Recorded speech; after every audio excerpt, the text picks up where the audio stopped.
Olá, você que nos escuta no carro, fazendo uma caminhada, lavando a louça, no sofá, trabalhando ou realizando qualquer outra atividade, seja bem-vindo ao 4º episódio do podcast Sportilizando. Será um prazer te fazer companhia pelos próximos 50 minutos.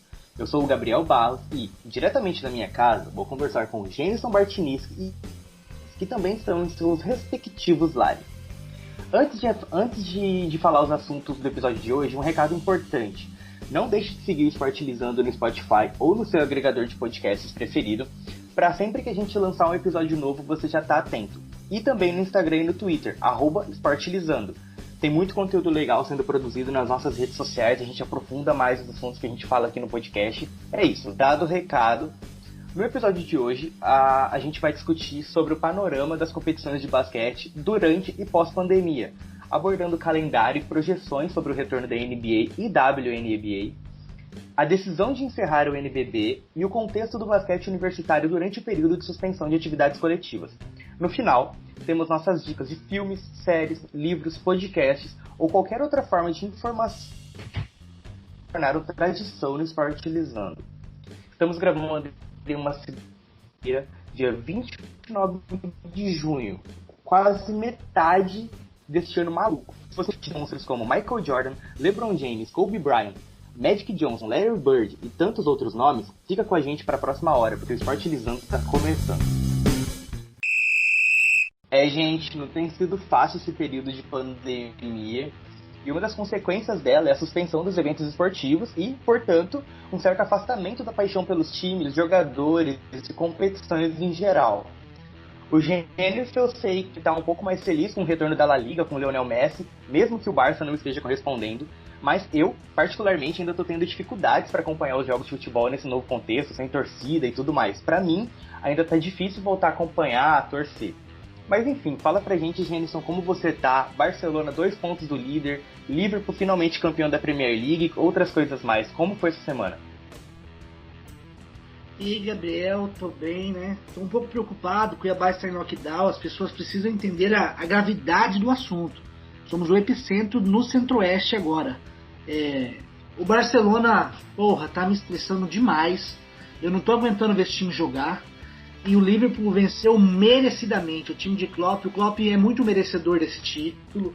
O Bruno Formiga colocou nas redes sociais que o único que pode ser comparado ao Pep Guardiola é o Klopp. E eu concordo demais com ele, né?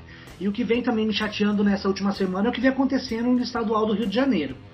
É inacreditável o que estão fazendo. É isso, o Cariocão voltando, com possível público em julho. A gente vai conversar mais sobre isso, mas isso é assunto para daqui a pouco. Antes, um abraço para você, Ângelo. Essa semana a gente teve a definição das semifinais da FA Cup na Inglaterra, com grandiosos confrontos. O que você espera dessas partidas, que podem ser os maiores jogos dos últimos meses, e como você tá? Olá, Gabriel. Olá, Jenison. Então, tô bem, tô tranquilo aqui. A gente fazendo bastante leitura aqui, como sempre, né? E sempre esperançoso para que essa pandemia passe logo. Bom, agora vamos falar um pouco da FA Cup. A FA Cup, como você disse, tem já definidos os semifinalistas da Copa, né? Que um dos confrontos será Manchester United versus o Chelsea e Arsenal versus City. Então, eu respaldo mais o jogo entre Leicester City e Chelsea, né? Que foi um dos confrontos das quartas, né? Acho que é um jogo muito pegado, com aquele toquezinho, sabe? Aquele toque de emoção com aquele único gol, onde foi feito pelo Barkley, né? E eu espero que essa Copa da FA Cup seja muito acirrada, né? Como você disse, acho que vai ser um dos jogos mais esperados por todo mundo, né? Durante esse mês, pelo fato do confronto, pela história, pela camisa que as 4 equipes têm dentro da Inglaterra. O Jenison agora há pouco falou sobre o Guardiola, e eu acho que o Guardiola vai levar mais esse título, primeiro porque o City voltou com uma organização tática impressionante para quem estava tanto tempo parado, nem parece que estava 3 meses parado, um time jogando muito bem, dando muitos chutes no gol, não sofrendo gols, e vai pegar o Arsenal, que infelizmente continua em uma fase, não vem fazendo bons jogos, não consegue jogar bem, convencer. Então para mim o City passa e o Guardiola papa mais esse título. Jenison, iniciando o nosso giro rápido, um dos campeonatos, na minha opinião, mais tristes da história do futebol brasileiro tá rolando, mesmo diante de todo o contexto vivido no país e no próprio estado onde ele é disputado.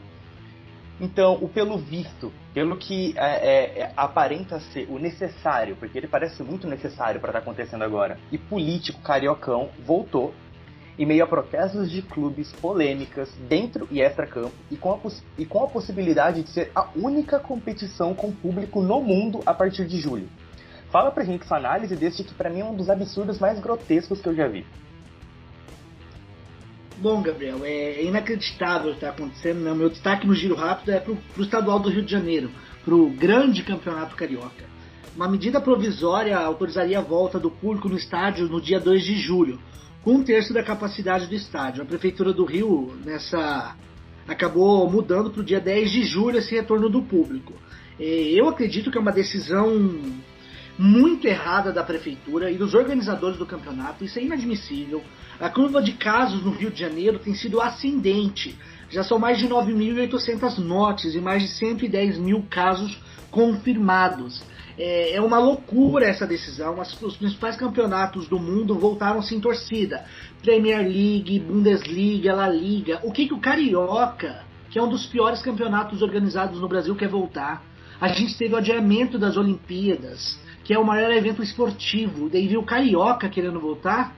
Pra gente ter uma noção, no jogo do Fluminense contra o Volta Redonda, no final de semana, 3 jogadores testaram positivo para Covid e tiveram que ficar de fora do jogo em cima da hora. Como que eles querem voltar com o público uma hora dessas? Essa história do Fluminense contra o Volta Redonda é uma brincadeira, não dá nem pra acreditar no que aconteceu. Mas eu acho que o Carioca ele tá servindo de exemplo realmente. A gente tem um governo federal que infelizmente não está dando a devida importância para a pandemia e infelizmente está usando o futebol para dar um exemplo de normalidade, como se tudo tivesse normal. E na verdade todo mundo sabe que a gente está longe de estar perto de uma normalidade, perto de um normal, e o futebol infelizmente está sendo usado para isso. O Lúcio de Castro ele tem um documentário que fala como a ditadura usa o futebol para benefício próprio, e como ele vem dizendo há algum tempo, as democracias também usam, e a gente está vendo isso acontecer agora no nosso país, pelo menos essa é a minha opinião. Bom, falando então um pouco de transferências entre clubes, o futebol europeu anda se mexendo para se reforçar, e Barcelona e Juventus decidiram fazer uma troca. Arthur para a Juve, Pjanic para o time catalão. Ângelo, então vou mandar essa para você. Explica para a gente essa negociação, e para você, quem sai ganhando? Bom, a transferência aconteceu durante essa semana, né? Bom, o Arthur, como você disse, está indo para a Juventus por um valor de 72 milhões de euros, enquanto o Pjanic indo para o Barça com um valor de 60 milhões de euros. A gente pode dizer que é uma troca, né,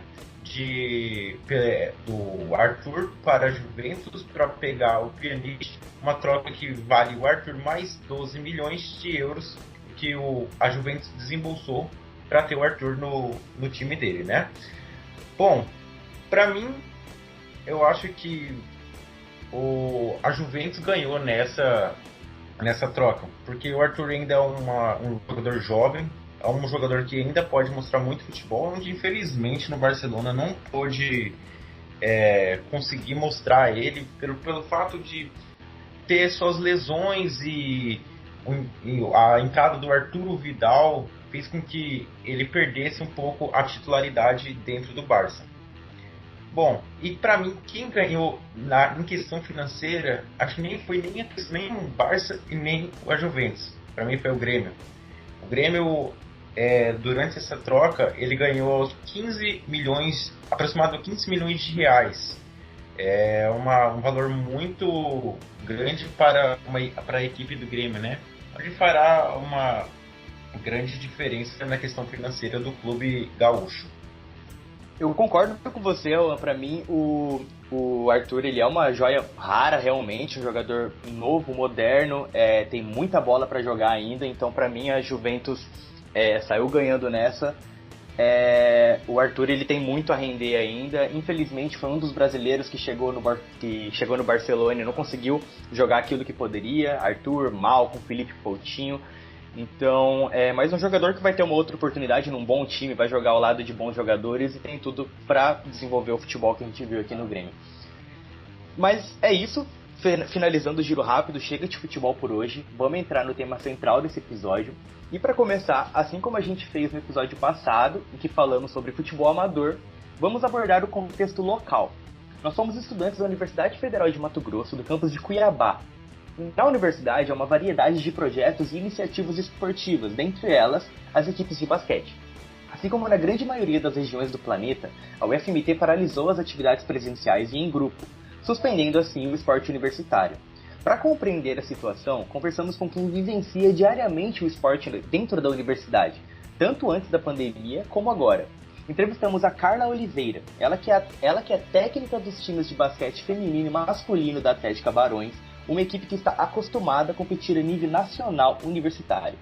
Ela explica pra gente como tem sido o período sem competições, como as suspensões das atividades afetou os times de basquete e de que forma essa paralisação pode afetar o desempenho físico dos jogadores e quais são as possibilidades para manter o condicionamento físico e ritmo de jogo. Vamos ouvir a Carla.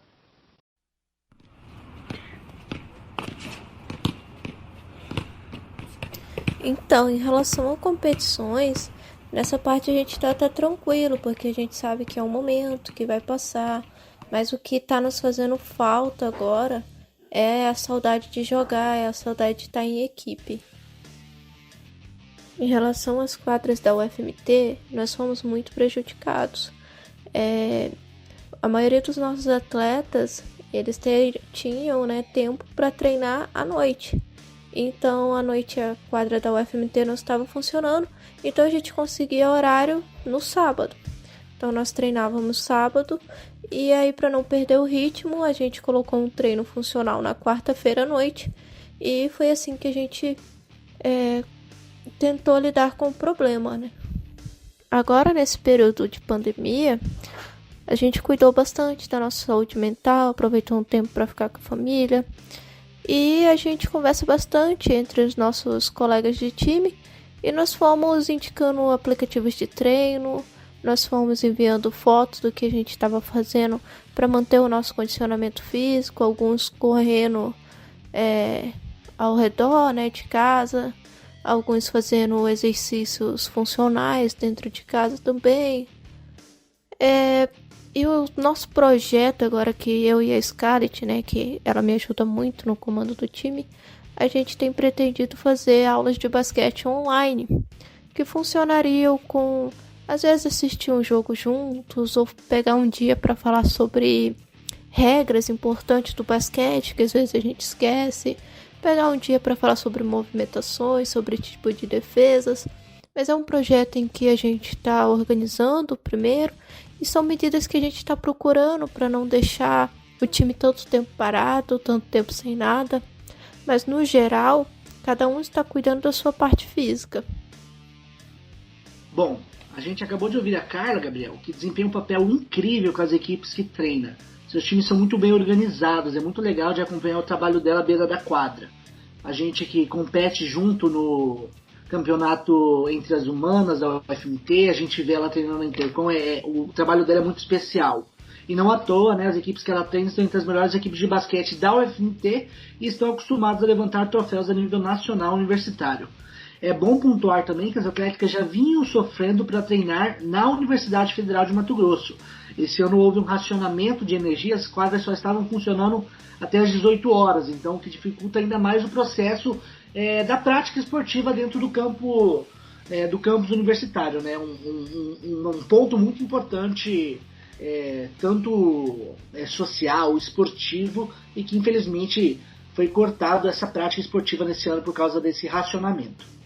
E agora então, com a total paralisação, a gente para pensar realmente quais são as possibilidades dos atletas manterem o condicionamento físico, ritmo de jogo e tudo mais, porque muito tempo parado tem consequências grandiosas no corpo de uma pessoa, quanto mais de um atleta.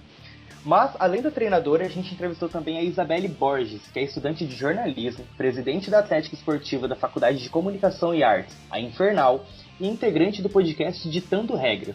Vamos escutar o que ela tem a dizer sobre a influência da pandemia nas equipes de basquete do UFMT e o que ela tem feito para manter o vínculo com o esporte.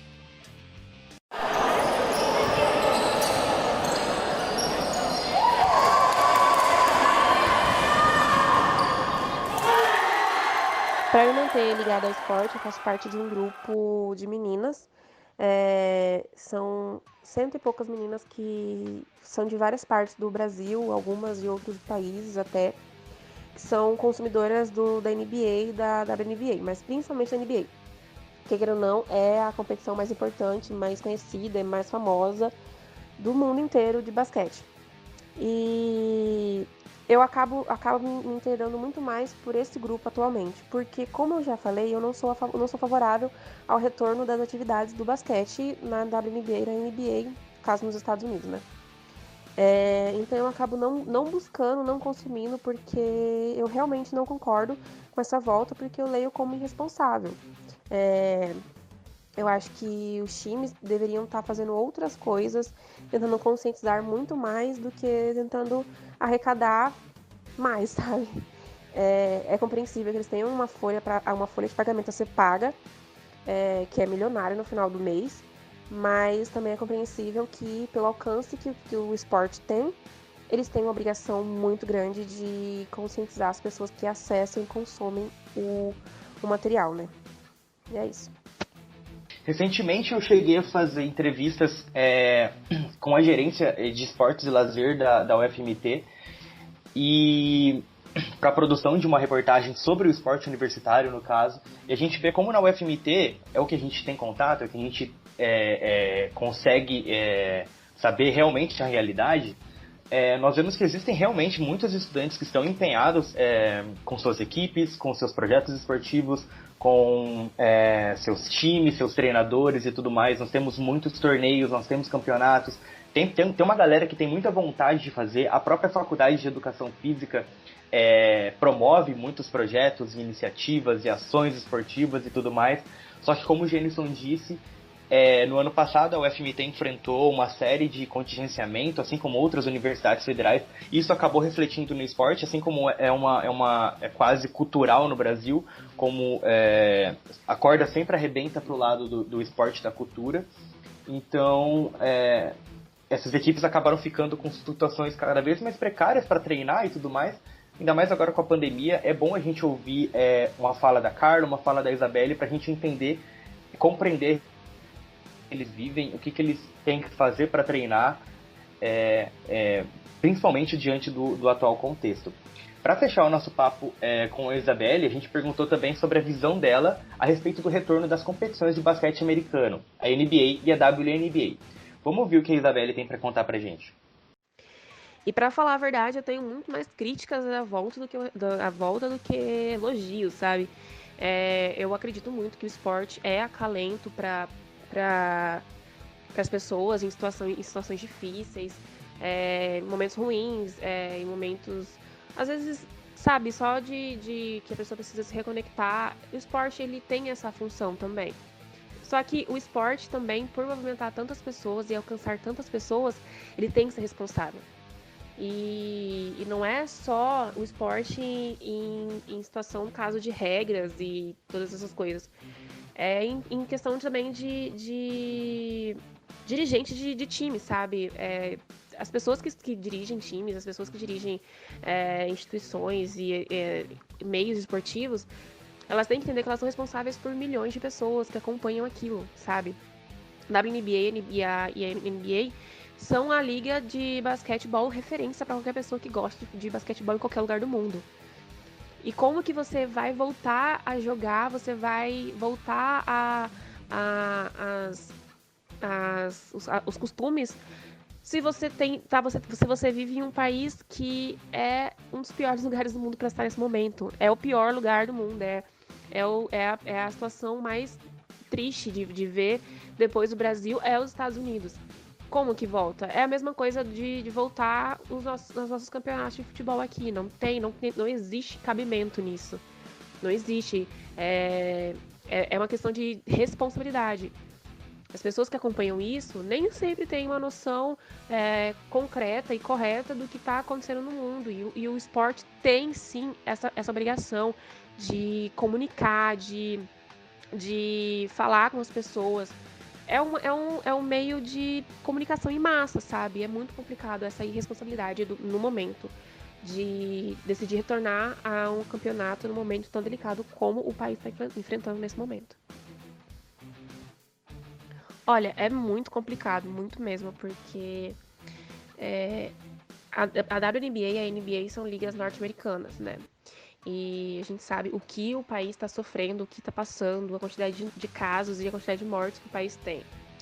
E é muito complicado ponderar sobre isso, porque ao mesmo tempo que tem toda essa discussão de que o esporte ele pode ser um acalento para essas pessoas que estão em casa e etc., são pessoas também, são outras pessoas que estão ali jogando em quadra, são seres humanos, sabe? São pessoas que podem ser contagiadas, que podem contagiar outras pessoas. Eu lembro que teve o caso do Rudy do Utah, que foi testado positivo às vésperas do confronto com o Oklahoma Thunder, né? E foi, assim, um surto coletivo de todos os torcedores do basquete, independente de qual time você torcia. Não interessava se você torcia pro Thunder, que ia jogar contra o time dele na LoL.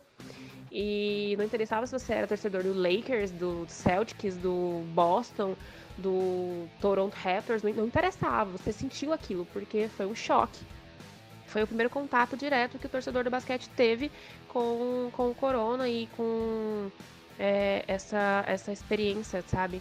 E é muito complicado você não autorizar, mas, sabe, você aprovar esse retorno quando você sabe que cenas como essa podem se repetir.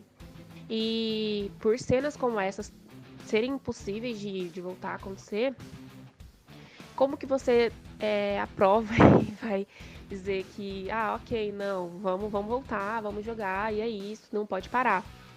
Só que também tem a questão de que a NBA e a WNBA são ligas, assim como qualquer liga esportiva, que times visam lucro, né? Então, assim, time parado não tá gerando lucro, são salários milionários que estão ali parados, né? É isso, galera. Falando de basquete em nível nacional agora, a Liga Nacional de Basquete confirmou em maio o encerramento da temporada 2019-2020 do Novo Basquete Brasil, o NBB. A decisão foi feita por meio de assembleia geral com os clubes, que decidiram pelo término da competição sem decretar um campeão para a temporada. Tudo isso, é claro, tomando como base o combate ao novo coronavírus no Brasil. Essa reunião ocorreu por videoconferência com representantes da entidade e os 16 clubes participantes. Na votação, os times foram unânimes na escolha pelo encerramento. As partidas estavam suspensas desde o dia 15 de março. Nós entrevistamos o comentarista da ESPN Brasil e do NBA Liga Pass, Ricardo Bugarelli, que fez uma análise sobre o encerramento da temporada e um panorama sobre os times para os próximos passos pós-pandemia. Vamos escutar o Bugarelli então. Cara, era um momento importante, o NBB já estava iniciando sua segunda década de existência. Eu acho que desde o início da criação do NBB, eu costumo falar que o NBB ele veio para salvar o basquetebol, que vivia um drama, né, naquele momento, por conta de escândalos na CBB, na Confederação. Então a situação do basquete era bem ruim, e acho que o surgimento do NBB ele deu uma nova vida ao basquete.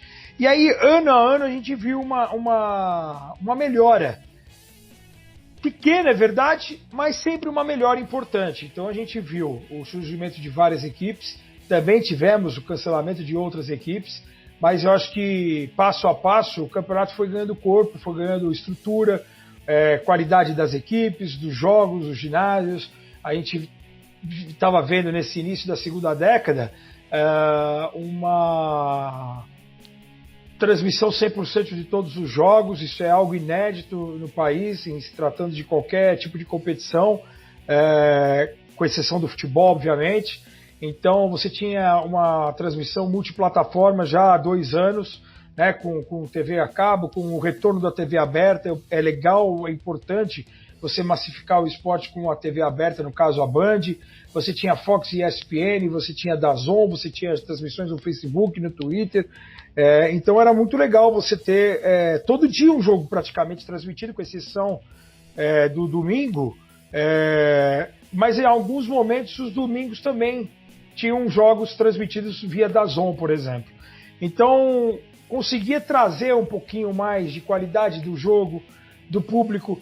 É óbvio que ainda tem muita coisa a se melhorar, mas o caminho, a semente tinha sido plantada, estava sendo regada e estava crescendo gradativamente. Numa velocidade que poderia ser maior? Poderia ter mais estrutura? Poderia a gente não ter, por exemplo, um Caxias quinto colocado no NBB e no ano seguinte ter mantido o trabalho, né? E poderia, mas alguns problemas acontecem e a gente tem que minimizar esse número de erros. Então eu via com bons olhos o crescimento do NBB ano a ano, e essa pandemia e duelando com a crise, né? Porque a crise ela nunca deixou de existir, pelo menos nos últimos 4, 5 anos, no país, de forma mais agressiva, assim, mais contundente, e os times ainda conseguiam se manter, principalmente a Liga com o patrocinador Master. E é justamente uma pandemia que liga esse sinal de alerta. Por quê? Porque já ia ter o término do patrocinador Master, a Liga já ia ter dificuldade de correr atrás de um patrocinador Master por conta da crise no país, e a gente vê de novo agora a CBB melhorando as suas contas, o seu financiamento, a sua estrutura, também de forma lenta, mas uma melhora importante, para poder, quem sabe, todo mundo conversar, ou ter a mesma palavra, conversar e conseguir se entender, e de fortificar cada vez mais o esporte. Que eu acho que o importante, independente se seja LNB ou CBB, é você fortalecer o basquete no todo, tanto nas categorias de base, como numa LDB, que é uma liga criada para jovens pela Liga Nacional, e tanto um NBB ou um Campeonato Brasileiro forte, como era nos anos 70, 80, 90, como eu pelo menos com quase 50 anos me acostumei a ver. Então eu acho que é um momento de dificuldade por conta de uma pandemia. Eu acho que os clubes acertaram na definição, porque a gente vê até hoje, nós estamos já iniciando o mês de julho, e a gente continua com praticamente tudo paralisado em relação aos esportes, os números crescendo cada vez mais dos caras que contraíram a doença, né, que fazem parte dessa pandemia, um número realmente alto e lamentável. Então eu acho que os clubes tomaram uma decisão certa, e agora é pensar no futuro, cara. E acho que aproveitar essa pausa, e também, Jenison, para poder pensar melhor em toda a estrutura.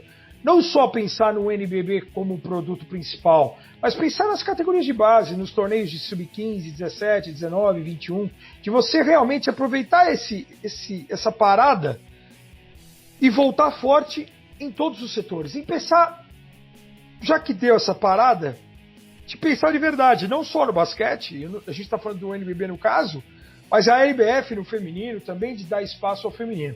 Eu acho que eu tenho medo, cara. Eu não sei se eles estão, nesse momento, preocupados em aproveitar essa parada e tentar organizar, já que tivemos uma parada forçada, vamos organizar a casa de vez, não somente o campeonato principal de basquete. É óbvio que ele é importante, sem dúvida nenhuma, mas se você não continuar dando atenção para a base, já você não vai ter jogador para fazer parte desses NBBs aí para frente, entendeu? Buga, eu concordo totalmente. Inclusive a gente fez um episódio sobre vôlei falando exatamente disso. A CBV ela tá com um descaso enorme com o vôlei. Hoje a gente vê equipes se fechando. O Sesc Rio de Janeiro fechou. Teve a fusão do Flamengo com o Rio no feminino. Então esperar que o basquete caminhe aos poucos, mas evolua, né? E não caminhe para trás. A gente já tem a temporada 2021 definida, né? Tá marcada para o dia 14 de novembro. Você falou aí da pandemia, eu acho que não vai voltar em novembro, do jeito que a gente está vendo a situação aqui no Brasil.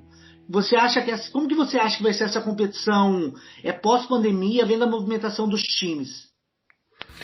Cara, a gente está vendo já que os times já estão se mexendo, correndo atrás de contratações importantes. Eu li hoje que a Unifacisa, que é um projeto muito legal lá em Campina Grande, e eu tive presente lá para conhecer o projeto e é realmente um projeto sério, encanta a gente que vai até lá. Quem tem a oportunidade de visitar Campina Grande e ver a estrutura da Unifacisa, a gente particularmente torce para que apareçam outras Unifacisas, não só no basquete, mas em outras modalidades também. E a Unifacisa anunciou Betinho, acho que anunciou Felipe Vezaro hoje. Arthur Pecos. Arthur Pecos. E aí você tem uma...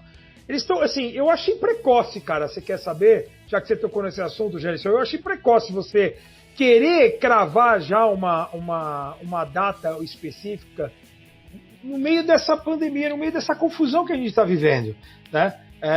Então, legal você já começar a estruturar, legal, mas como eu falei, eu acho legal você aproveitar e estruturar por completo, não só um campeonato e esquecer do resto.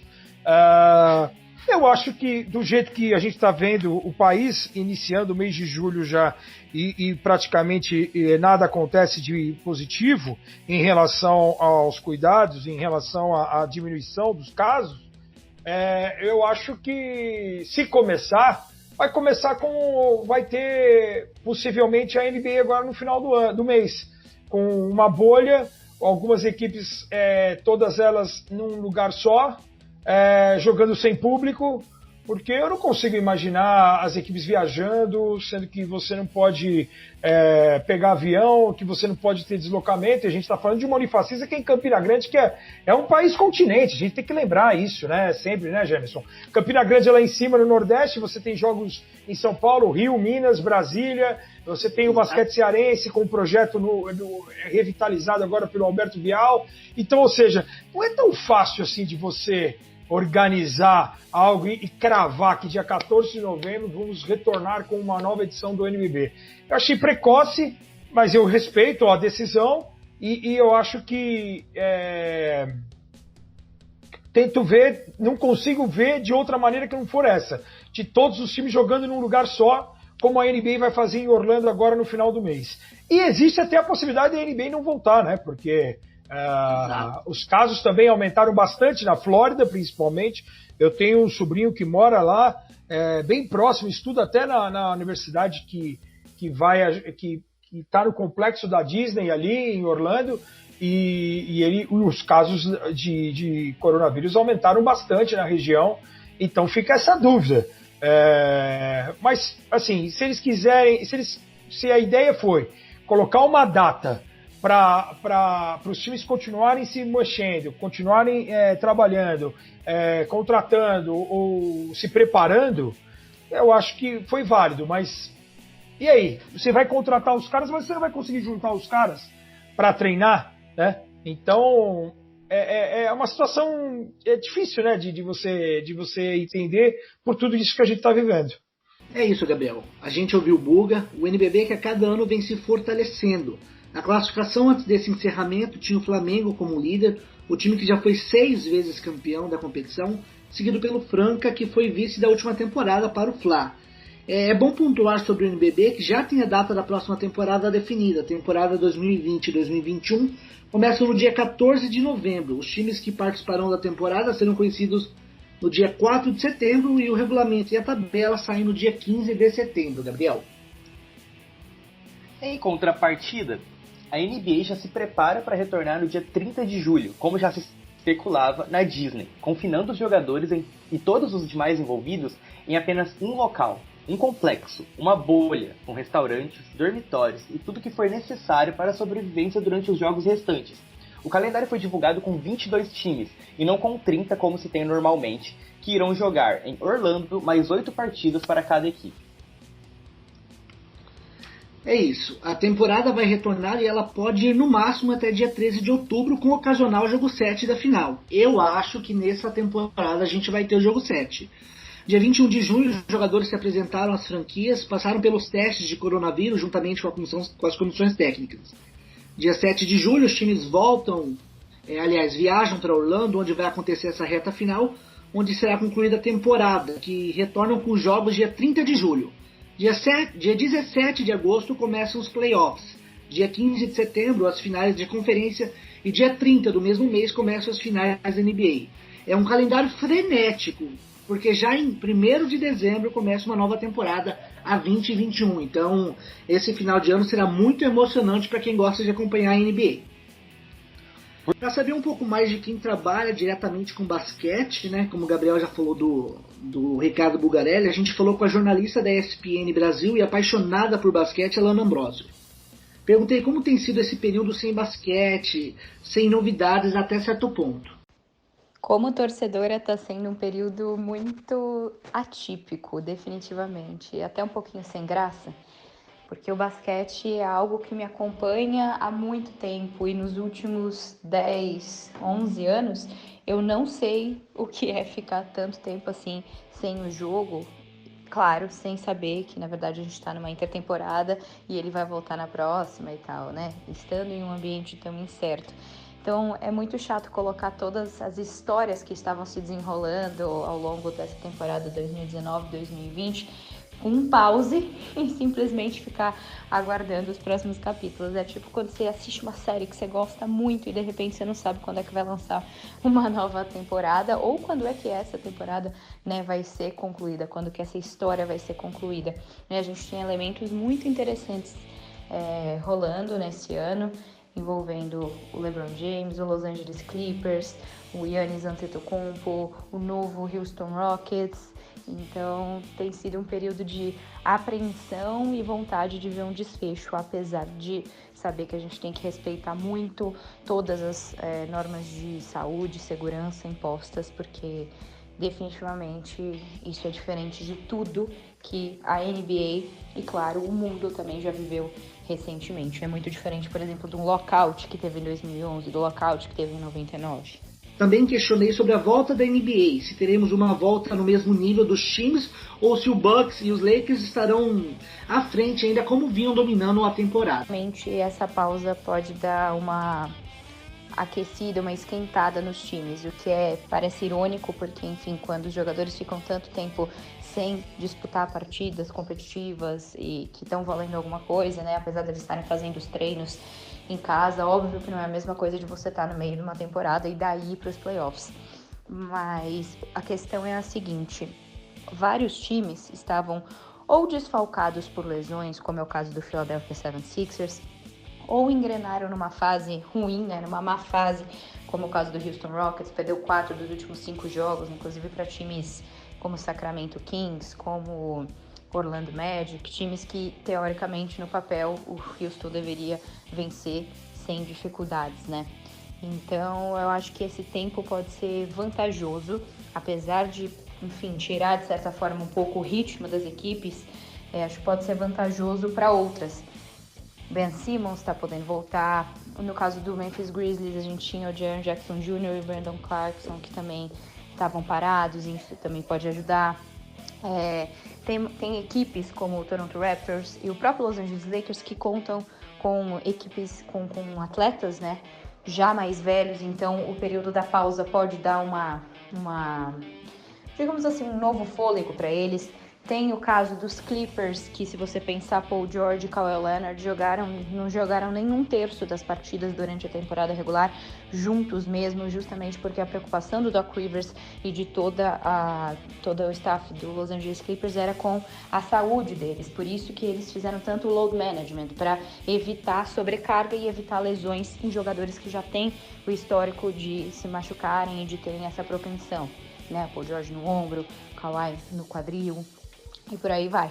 Então, eu ainda vejo esses 3 times, Los Angeles Lakers, Los Angeles Clippers e Milwaukee Bucks, lá em cima. Mas vai ser interessante a gente saber analisar e conseguir acompanhar como as equipes se transformaram ou se adaptaram, né, a esse período parados e como isso pode, de certa forma, impactar no modo como eles jogam. Por fim, perguntei para ela sobre essa cultura do basquetebol no Brasil. O basquete, assim como o futebol, é algo que por si só faz parte da cultura do brasileiro. Se você for numa periferia, se você for em qualquer bairro, você andar pelas ruas, você vai ver quadras, assim como você vai ver pequenos campos, né, campinhos de futebol. Então, as regras não são estranhas, a vontade ou a afinidade, né, com o basquete também não são novidade. Acho que o que a gente tem é uma transformação nessa questão da cultura, que tem a ver com, claro, globalização, porque agora é muito mais fácil a gente assimilar e assistir os jogos da NBA, que são jogos muito dinâmicos e interessantes, com os atletas de maior calibre que você pode ter, enterradas incríveis, etc. E a oferta desse produto, aliada à globalização, quer dizer, a pessoa pode não só assistir o jogo, mas também saber o que pensa o LeBron James, o que faz o James Harden, o que o Giannis Antetokounmpo acabou de ter um filho, acompanhar pelas redes sociais. Acho que isso tudo é um combo atrativo para aproximar o esporte, né, o basquete, a melhor liga de basquete do mundo, que é como a NBA é chamada, dos torcedores em várias partes do mundo, inclusive aqui no Brasil. Mas eu acho que também a ESPN conseguiu criar uma identidade muito ligada à NBA, muito ligada ao basquete, muito porque as pessoas que trabalham com isso gostam muito do esporte e têm essa vontade de fazer com que a gente meio que crie uma cultura em cima da cultura da NBA. Então, com o trabalho que o Rômulo faz, que o Everaldo fazia, que os comentaristas fazem, de tentar contextualizar e explicar um pouquinho mais também da história dos jogadores, por onde eles passaram, e não só focar nas jogadas propriamente ditas, eu acho que isso acaba criando essa identidade e, através dessa identidade, o público gosta mais, tem mais vontade de acompanhar, porque sente que é algo próximo, assim como já foi, talvez, um dia, quando eles eram pequenos, jogar numa quadra, ver um jogo, tipo, ver um racha, assim como a gente tem esse carinho com o futebol. Acho que isso contribui muito para a expansão do esporte e ainda tem um longo caminho pela frente, mas criar esse laço é muito importante para que o caminho continue sendo trilhado para frente. Como o Janison disse, vai ser uma liga frenética, realmente, muito atípica do que a gente está acostumado a ter, muito atípico com que o fã da NBA está acostumado a acompanhar. Algumas mudanças nos regulamentos, no protocolo e tudo mais, o que fez com que fosse um campeonato realmente diferente, até porque a gente está vivendo um momento diferente. Para a gente entender ainda mais como que vai ser a liga agora, depois, pós-pausa, a gente, na entrevista com o Bulgarelli, também falamos sobre a NBA. Então vamos ouvir o que ele nos explica sobre esse retorno, as mudanças no formato da liga, as projeções para os times e o que ele espera desse fim de temporada atípico. Era uma temporada espetacular, né? Muito aberta, indefinida. Você ter pelo menos a certeza de que você teria uma final diferente, né? Em relação aos últimos anos, né? Não que o Golden State tenha deixado de ser uma potência, eu acho que o Golden State vai voltar a ser grande em breve, ou mais rápido do que a gente imagina, porque se você imaginar o trio Draymond Green, Klay Thompson e Stephen Curry ainda se faz presente, e você tem jogadores jovens, você tem escolhas de draft, você tem uma estrutura muito bem consolidada do lado de fora da quadra, né, com General Managers, com Bob Myers, para poder fortalecer ainda mais o Golden State. Não é possível o Golden State mudando de cidade, indo para São Francisco, um ginásio moderno, maior, você imaginar que esse time vai desaparecer nos próximos 3, 4 anos, eu acho um pouco provável. Então, mas tinha essa novidade, né? De uma mudança, por exemplo, de um Kawhi ser MVP em Toronto, levar um time canadense histórico, né, um time canadense campeão da NBA, e você sair para um Los Angeles, e não para os Lakers, porque ele tinha a possibilidade de ir para os Lakers e montar um super time, e ele encarou um desafio maior, que é colocar o Los Angeles Clippers nesse patamar nesse hall de campeões da NBA. Então, a temporada, antes mesmo de começar, ela já estava muito interessante. E aí, com o desenrolar mais ainda, porque a gente vê a evolução do Giannis Antetokounmpo, um cara que evolui ano a ano, um cara que foi MVP o ano passado, é um cara que saiu da maneira como saiu nas finais do leste o ano passado para o Toronto. Você tem o próprio Toronto sem o Kawhi, como que vai se comportar o Toronto sem o principal jogador, e o Toronto dando conta do recado, jogando até melhor do que jogou sem o Kawhi. Todo mundo evoluiu, tirou a responsabilidade de ter sido campeão ano passado. Acho que o time jogou mais solto, mais sem responsabilidade, e aí se mostrou um time muito competitivo, muito forte, muito bem treinado. Então você tem o Lakers, que você destacou, o LeBron James com 35 anos fazendo uma temporada histórica em assistências, com quase 11 por jogo, um cara que amadureceu muito nos últimos anos, um cara que cresceu, evoluiu muito o seu jogo por completo, já era um dos jogadores mais completos da liga, mas sempre tinha esse foco de força, do atleticismo, né? A jogada do toco no Iguodala é sempre muito lembrado, mas a qualidade do passe, o envolvimento, a evolução dos jogadores que jogam ao lado do LeBron nos últimos anos, o quanto ele fez os jogadores melhorarem, o quanto ele evoluiu também como líder, né? Ele sempre foi criticado em determinado momento da carreira, então, e ele precisava de um cara, eu acho que ele nunca teve, apesar do Dwayne Wade ser um fantástico, mas do Dwayne Wade ser um shooting guard, né? Ser um cara na posição 2, ele nunca teve um cara tão impactante ao lado dele próximo à cesta. E aí essa presença do Anthony Davis, ele eleva realmente o nível do LeBron e também a possibilidade do Los Angeles Lakers, que era um time que estava há 5 anos sem ir a playoffs, por exemplo.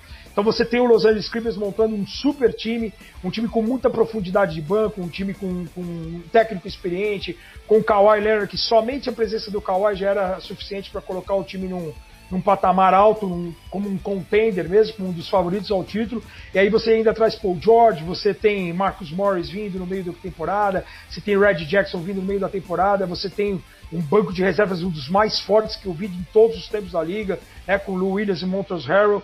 E você tem o Boston Celtics, que é uma camisa pesada, querendo mostrar serviço à juventude, que foi estagnado o ano passado, digamos assim, com a presença do Kyrie Irving.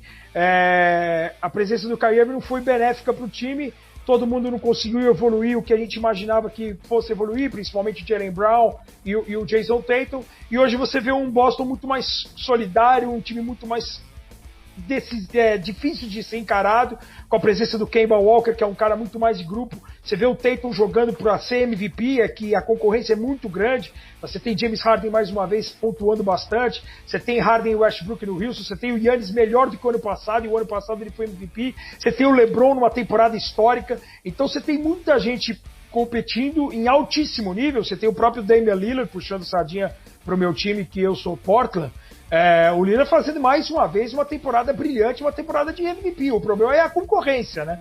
São vários nomes assim que você não consegue colocar o Lillard nem no top 3, mas no top 5, no top 7 dos jogadores mais incríveis da liga na atualidade, você pode colocar o Lillard certamente. Então era um campeonato que tinha tudo para ser indefinido, e como está ainda, né? Eu acho que eu vi uma entrevista do Antetokounmpo hoje, exatamente nesse dia que a gente está fazendo aqui nosso bate-papo, de que ele fala que esse torneio, e eu tenho essa sensação, porque quem já consome basquete, quem já vê vídeo de basquete, quem jogou basquete, quem teve algum contato com basquete, e de brincadeira, ou de futebol, de qualquer modalidade, principalmente de futebol, de 10 minutos ou 2 gols, ou vamos a 21, quem ganha fica, vai ser meio isso, né, Genison? Porque todos no mesmo ginásio, todo mundo com a mesma em igualdade de condições, digamos assim, porque não tem torcida a favor, não tem contra, né? Você contra o adversário, é um contra o outro. Então é mostrar que você é o melhor do bairro, do lugar, entendeu? Então eu lembro que eu jogava futebol quando criança, num bairro aqui em São Paulo, na Vila Mariana, que tinham 3 prédios próximos, e aí era todos contra todos, cada vez jogava no prédio de um.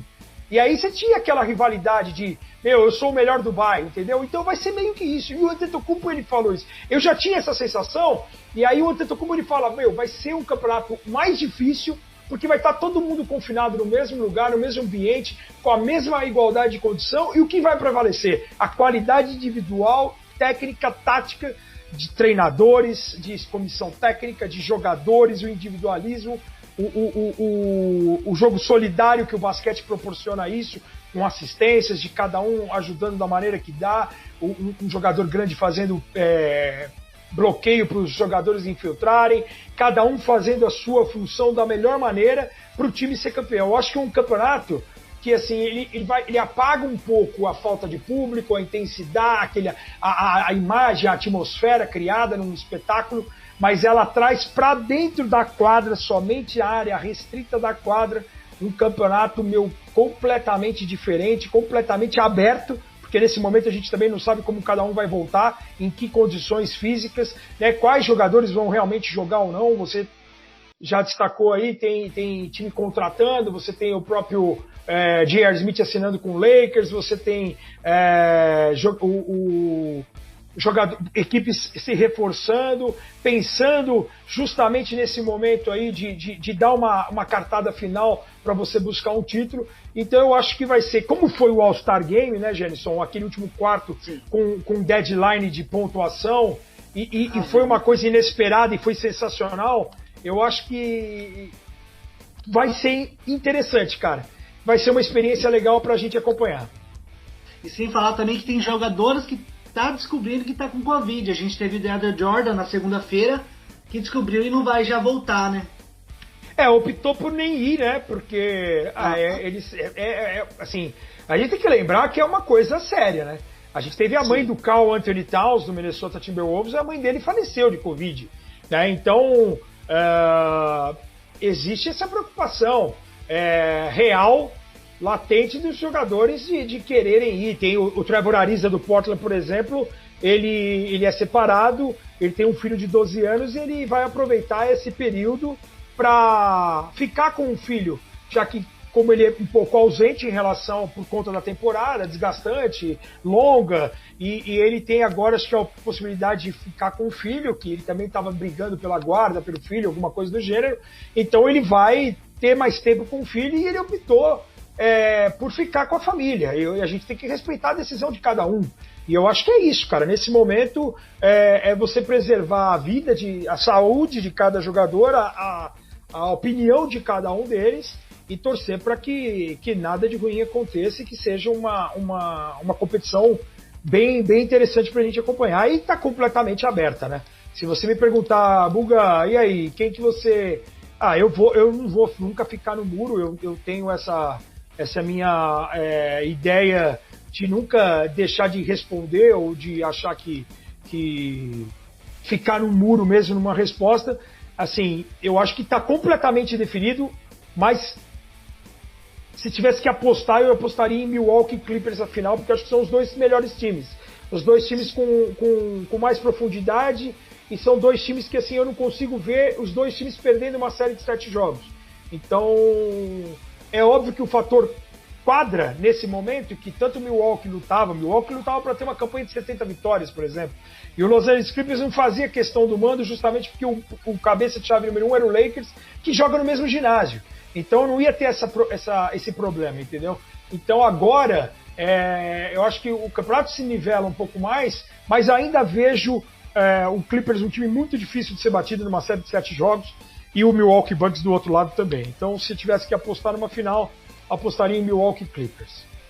Cara, eu vou com você, eu concordo, os dois têm elencos muito bons, então eu vou com você nessa, eu acho que a final vai ser essa, e a NBA agora vai voltar dia 30 de julho, e a gente pode ter o final, se tiver o jogo 7, dia 13 de outubro, pra mim vai ter o jogo 7 nessa temporada, né, um formato com 88 jogos, 8 para cada time. Você pode explicar pra gente um pouco mais esse formato, que ele é bem, assim, detalhado, né? Ele é diferente, né? Sobraram 22 equipes das 30, né? 8 equipes já foram eliminadas, porque eles fizeram um cálculo de que somente 22 equipes teriam condições de chegar aos playoffs por conta daquela parada no dia 11 de março. Então a gente vai ter 9 equipes na Conferência Leste, os 8 teoricamente que estariam já na fase, na condição de classificados, e o Washington Wizards na 9ª posição. E no outro lado a gente tem os 8 e mais 5 times. Portland, Pelicans, San Antonio, Sacramento e Phoenix. E aí esses 6 times, teoricamente, são os que têm uma sobrevida. Cada uma dessas 22 equipes vão atuar 8 jogos, né? Em dia sim, dia não. Já foi feito um calendário de acordo justamente com os jogos restantes faltando. Então vai ter time que vai jogar, por exemplo, 6 vezes com adversários da mesma conferência e 2 vezes contra adversários da outra conferência. O Utah Jazz, por exemplo, vai enfrentar 8 adversários do Oeste, não vai jogar mais contra ninguém do Leste, porque já tinha feito o número X de jogos contra o time Leste. Então, a grosso modo, teremos esses 8 jogos, e aí definindo a classificação geral. Se o 9º colocado estiver a menos de 4 jogos de distância, a 4 jogos de distância do 8º colocado, ou seja, Vamos imaginar que o Memphis tenha... O Memphis, que é o 8º colocado hoje do Oeste, e o Orlando é o 8º colocado no Leste. Vamos imaginar que o Memphis tenha, ao final disso aí, ele tenha 40 vitórias. E o 9º colocado, o Sacramento, tenha 36 vitórias. A diferença for de 4 jogos. O Sacramento Kings, por exemplo, ele vai jogar um que eles chamam de play-in. É um playoff eliminatório de 2 jogos. Melhor de 2 para quem está em 9º. O 8º colocado, então vamos imaginar, Memphis versus Sacramento, vão se enfrentar 2 vezes. Se o Memphis ganhar um dos jogos, acabou. O Memphis está classificado, o Sacramento eliminado, continua o Memphis em 8º, e aí sim voltamos aos playoffs normais, como todos estão acostumados. O primeiro contra o 8º, o segundo, o 7º, o terceiro, o 6º, quarto contra o 5º. Se o Sacramento ganhar o primeiro jogo do Memphis, ele força o segundo jogo, e se ele ganhar o segundo jogo, ele rouba a bola, a vaga do Memphis. Então se torna, por exemplo, o Sacramento o 8º colocado para enfrentar o Los Angeles Lakers, que é o líder do Oeste nesse momento, se tudo mantiver do jeito que terminou, e aí o Memphis estaria eliminado. Então o 8º colocado, ele tem como se fosse um desempate, assim, né? O 9º colocado, ele força um playoff antes do playoff, mas com a obrigatoriedade de ganhar os 2 jogos. Isso, eu tô dando um exemplo do Sacramento, mas pode ser num lado o Portland, pode ser o San Antonio, pode ser o Phoenix e pode ser o New Orleans Pelicans.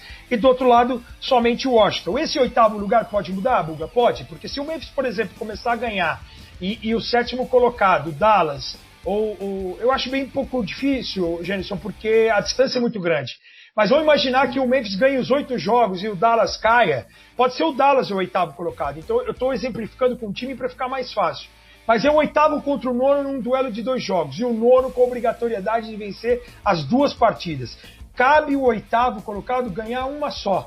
Não precisa, ganhou uma, o outro ganhou outra, vai ter um terceiro jogo. Não. O 8º, se ganhar um dos 2 jogos, matou. O 9º precisa ganhar os 2 jogos para roubar essa 8ª vaga. E aí, daí para diante, série melhor de 7. Primeiro contra 8º, segundo contra 7º, terceiro contra 6º, quarto contra 5º, dentro da própria conferência, semifinais, finais de conferência, e aí a grande final da NBA, como você destacou, para o último jogo lá, já na metade de outubro. Lembrando que a Liga tem uma ideia de começar a próxima temporada dia 1º de dezembro, e aí eu acho uma data muito precoce, porque eu acho que eles colocaram essa data por 2 motivos. Porque o ano que vem é ano de Olimpíada. A Olimpíada foi postergada desse ano para o ano que vem. Então eles estão preocupados com o calendário da NBA para o próximo ano, para não atrapalhar a ida dos principais jogadores para a Olimpíada. A gente lembra que os Estados Unidos fizeram a pior campanha da história no último Mundial da China, em 2019. Então eles querem dar uma resposta nos Jogos Olímpicos de Tóquio. Então a ideia, eu acho, num primeiro momento, é começar dia 1º de dezembro. Mas já existe a possibilidade, até por conta de associação dos jogadores, de reclamar, de não ter férias, de ter pouco tempo, da Liga começar, por exemplo, no Natal, e o campeonato do ano que vem ser mais enxuto, como foi, por exemplo, no ano do lockout em 2011, de ter 50 jogos, de ter 60 jogos, de ter um calendário mais curto, para também não estourar lá na frente, para não acarretar em colar com os Jogos Olímpicos de Tóquio. Então, essa é uma outra data, vai mais ou menos em cima do que a gente falou aqui do NBB. Eu acho que eles quiseram meio que soltar uma data assim para mostrar a organização, mas ao mesmo tempo sem saber o que vai acontecer, porque ninguém sabe realmente o que pode acontecer, né? De verdade. Para o torcedor vai ser fantástico se isso ocorrer, mas realmente a gente tem que ver que vai ser meio desumano até, né? Acaba em outubro e já começa em dezembro, e sempre jogos em alto níveis. Cara, pra gente terminar, hein? Você falou aí do New Orleans e o Zion, o que você acha dele? Cara, eu acho que o Zion tem um potencial absurdo, uma expectativa muito grande em cima dele, a presença dele nos Pelicans nessa reta final. Ele jogou menos de 20 jogos, mas já foi um impacto muito grande, né? O New Orleans Pelicans tinha uma temporada bem complicada no início, né? E é um time muito jovem. O time, a gente lembra, abriu mão do Anthony Davis para buscar um núcleo jovem lá em Los Angeles, trazendo Lonzo Ball, Brandon Ingram, Josh Hart. Então você tinha a expectativa do Zion, e o Zion, do momento que ele estreou, ele foi impactante, né? O New Orleans Pelicans é um ataque muito poderoso, é um time que acelera muito o jogo por ser muito jovem, para as principais peças serem jovens. É um time que chuta muito de 3 pontos, tem até o J.J. Redick, que é um cara que nunca furou playoff, sempre foi para playoff desde a época de Orlando, nos Clippers, e na Filadélfia, e é um cara importantíssimo no perímetro, e é um time que procurava muito essa bola, e com a chegada do Zion, eu tinha dúvida como que o encaixe ia ser feito, e a gente percebeu que rapidamente encaixou, ele procurou, ele conseguiu seu espaço no jogo, trabalhando muito forte dentro do garrafão, já está com quase 24 pontos de média, em menos de 30 minutos, porque ele está com a minutagem controlada por conta da lesão. A gente sabe que é um cara pesado, é um cara grande, é um cara que quando ele não tiver essa limitagem, esse limite de minutos, cara, a gente vai poder ter um real impacto dele no jogo no todo, mas a gente já percebe que ele é um cara diferente, que ele é um cara pelo tamanho dele, ele não é tão alto, ele tem 2,1 metros, mas pela largura dele, ele tem uma mobilidade fora do normal, e é assim, ele, como é um esporte de contato, né, Janison, e o cara é muito grande, e é muito impacto de salto, e o cara salta muito, vive voando para tentar enterrada, para buscar rebote, para dar toco. Então a gente sabe o impacto que é, o contato que tem o basquete, e a gente torce para o cara se manter saudável, para aí sim a gente imaginar que ele possa ser um dos grandes jogadores de todos os tempos. O início do cara é muito legal, assim, é muito, um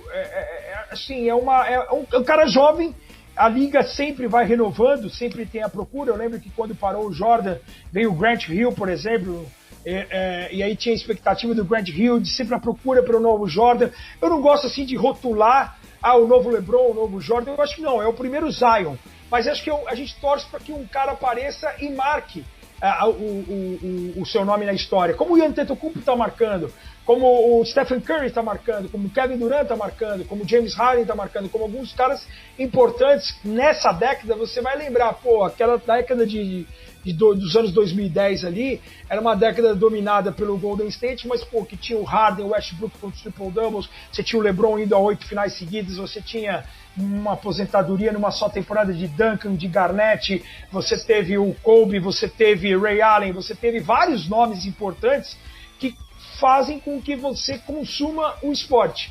E aí o único recado que eu deixo para quem ouve aí o trabalho de vocês, é legal demais acompanhar esse mundo maravilhoso da NBA, é muito legal, mas quem sonha em ser jogador de basquete no Brasil, tem que continuar tendo o Alex, o Marquinhos, o Varejão, o Leandrinho, alguns caras, o Didi, o Iago, os caras que forem surgindo como referência. A gente tem que ver o que está sendo feito e jogado no mundo todo, mas a gente nunca pode perder os nossos ídolos, esquecer os nossos jogadores, os caras que fizeram tanto pela nossa seleção e ainda fazem, né? Então, esse é o único recado que eu tenho muito contato com as categorias de base aqui em São Paulo. Eu tenho sempre falado isso, porque a gente vê hoje muito, né, no futebol também, imagino que seja aí em Cuiabá, que você vê o garoto com a camisa do Barcelona, do Real Madrid, do Chelsea, do Liverpool, do Manchester United, e você tem que...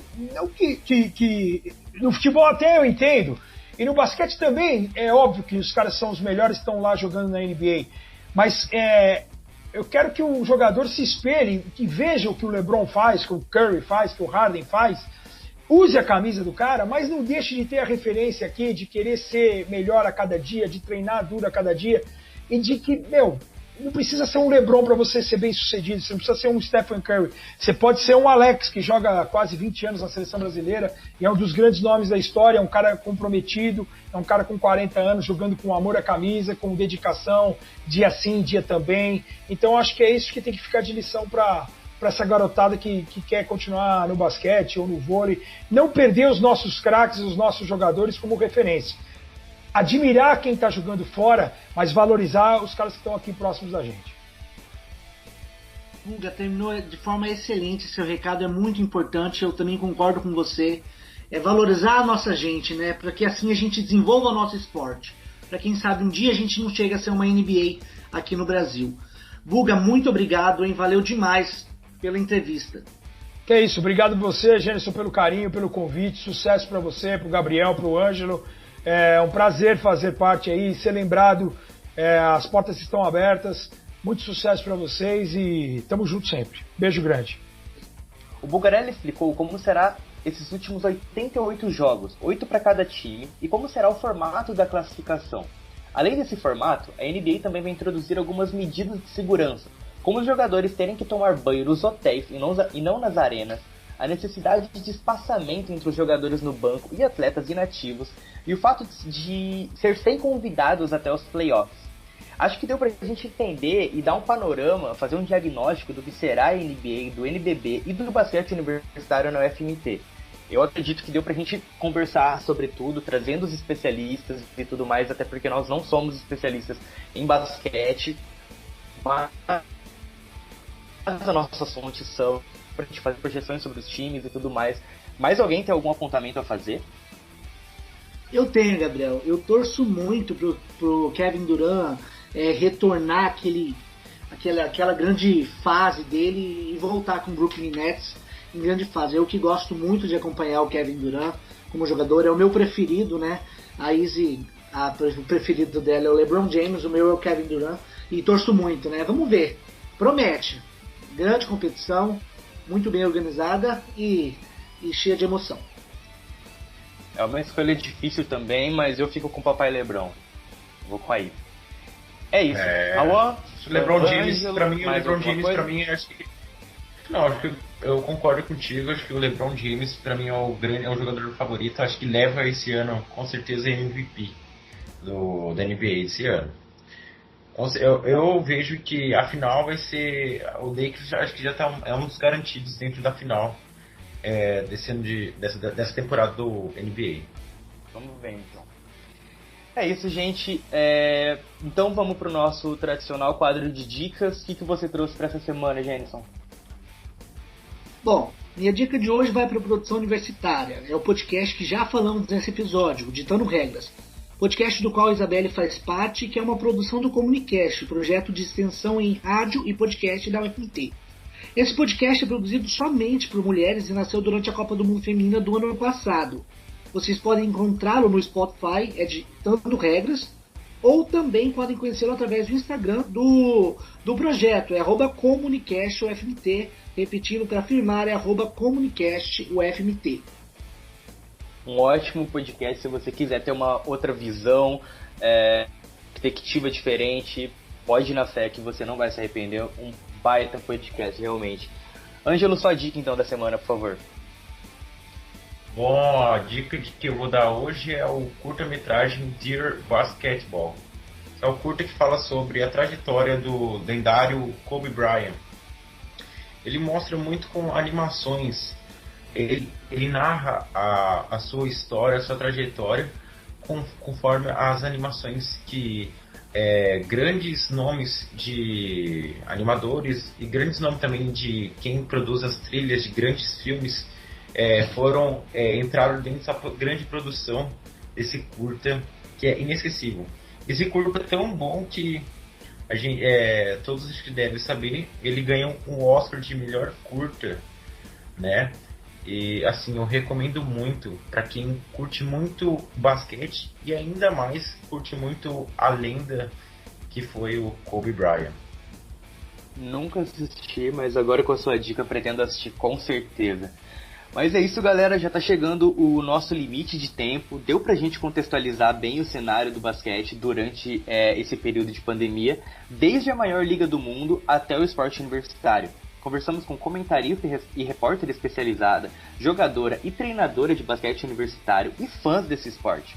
Então, você, ouvinte que ficou até o final, muito obrigado. Foi um prazer conversar sobre o basquete, ter contato com a informação esportiva e levar ela até você. Obrigado, Jenison, mais uma vez por a gente compartilhar essa conversa virtual, esse debate sobre esporte. Foi um prazer novamente, mais uma semana com vocês. Um abraço. Um abraço, Gabriel. Vamos lançando o nosso 4º episódio, né? E temos muito caminho pela frente. O próximo episódio promete, hein?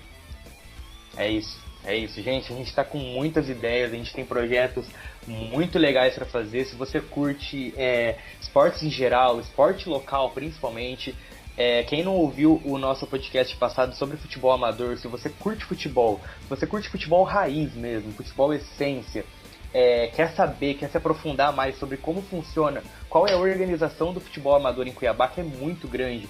Eu arrisco dizer que o futebol amador em Cuiabá é mais bem organizado que o Campeonato Carioca. Então, se você quer entender um pouco mais sobre como funciona, qual o público, quais são os números do futebol amador em Mato Grosso, Cuiabá e Várzea Grande mais especificamente, ouça o episódio 3 do Esportilizando, porque tá muito legal. Tem entrevista com jogador de futebol amador e extra-profissional. Tem entrevista com um narrador de futebol amador, que aqui tem uma especificidade, que tem a narração na beira do campo. A gente tem entrevista com um jornalista especializado em futebol, com site especializado em futebol amador. Então dá uma olhada no conteúdo do episódio 3 do Esportilizando, porque tá muito da hora. Finalizando então, Raul, um abraço pra você também, foi um prazer.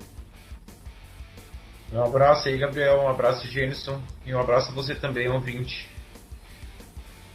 É isso, galera. Não deixe de nos seguir nas nossas redes sociais, @Esportilizando, tanto no Instagram quanto no Twitter.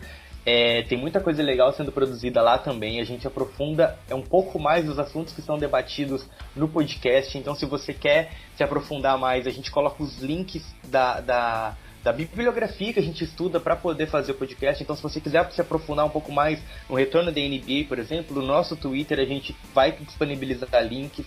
Se você quiser conhecer um pouco mais sobre o futebol amador, por exemplo, no estado, tem já links no nosso Twitter. Entra lá, segue a gente que tá muito legal. Se você ficou até o final, muito obrigado. É por vocês que a gente faz isso. Não é fácil, a gente, durante ainda mais esse tempo, produzir internet péssima, todas as gravações não tá sendo fácil a internet, então é por vocês que a gente faz isso. É por prazer também, porque a gente gosta de esporte. Muito obrigado mesmo por ter ficado até o final. Um abraço.